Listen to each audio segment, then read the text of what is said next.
Həyatın özü böyük bir nizamdan, elmin dili isə bu nizamın kodlarını oxumaqdan ibarətdir. Hazırda biz Azərpoçtun Xudu Məmmədov küçəsində yerləşən şöbəsi qarşısındayıq. Bəs bu dahi kristaloqraf alim kim idi?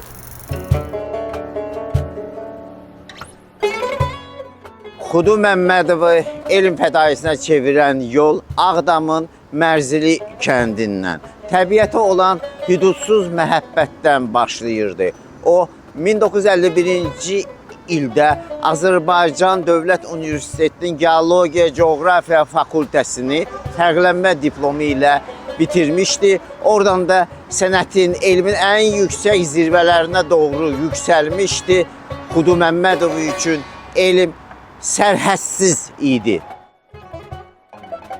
Xudu Məmmədov 1927-ci ildə Ağdamın Mərzili kəndində doğulub.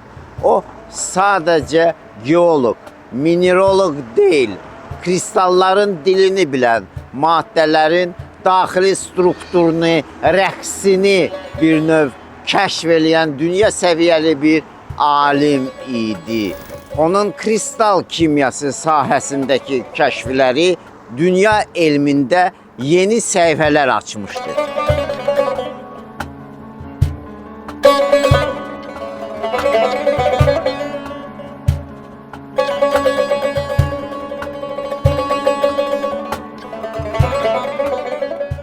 Təhsilini davam etdirmək üçün Moskvaya, SSR Elmlər Akademiyasının Kristalografiya İnstitutuna göndərilən gənc alim burada dünya çapında məşhur kristaloqraf Nikolay Belovun rəhbərliyi altında öz namizədlik işini müdafiə edir.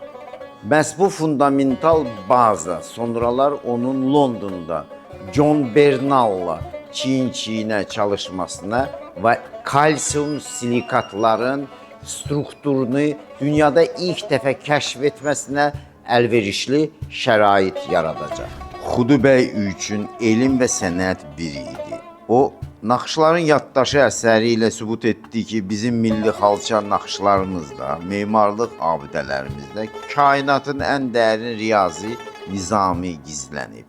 O, elmə estetik baxış gətirən nadir simalardan biri olub. O təkcə elmi laboratoriyalarda deyil, xalqın ruhunda da öz izini buraxdı. Bütün bir nəslin milli özünə dərki üçün çalışan ideoloq alim idi. Yaşadığı ocaqda azadlıq və elm aşiqlərinin bir məskəninə çevrilmişdi.